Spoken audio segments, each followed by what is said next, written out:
One Heimer's Fair my brother and I were going to attend is another story.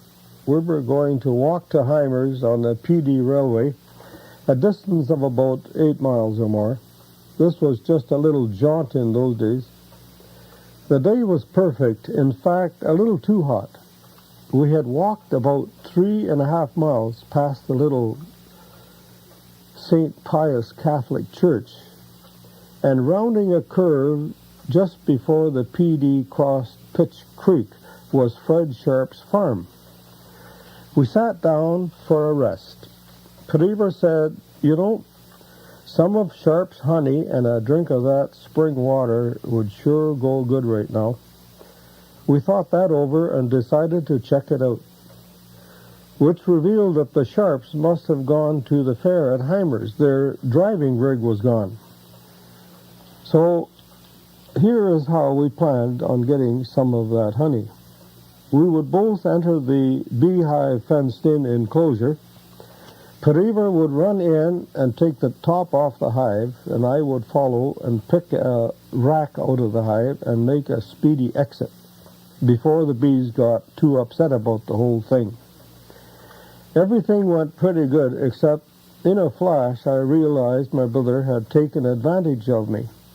By the time I removed the honey-laden rack, the bees had mobilized and the attack orders had been given. If the proper authorities had been present, my sprint and high jump over the fence would have been recorded as an all-time record. We got a few stings, but the honey and ice-cold spring water was worth it.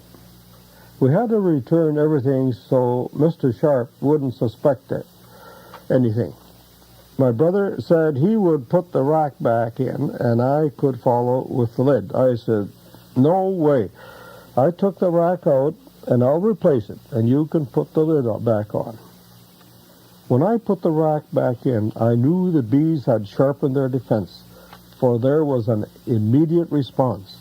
I took off. I thought I had cleared the fence in great style. My brother's retreat was a thing of sheer beauty. Taller than I, his legs were stretched out in perfect form as he cleared that fence. Oh yes, we made it to Heimer's Fair. Bee stings, well, we had run into a bee's nest on the way.